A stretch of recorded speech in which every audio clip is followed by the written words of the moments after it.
Day number 2 of the pivot points. Market did exactly what I wanted. The market made a pullback to my entry, 128.71. There is a slippage of 9 pips plus minus, and we can see the market made to 61. So we have 10 pips plus minus pullback, and the market went up all the way to 129.5. It's the minus 27 of the previous leg. Plus we have completion of the W. Now in this point is absolutely fine to move my stop loss and be risk free.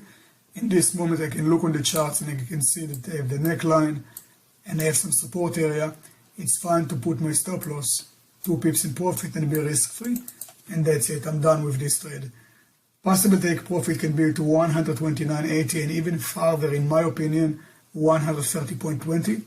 But right now this video is all about the pivot, so I need at least in those videos to stick to what the pivot telling me. Anyway, this is day number 2 of the Euro JPY, and let's see what's going on tomorrow.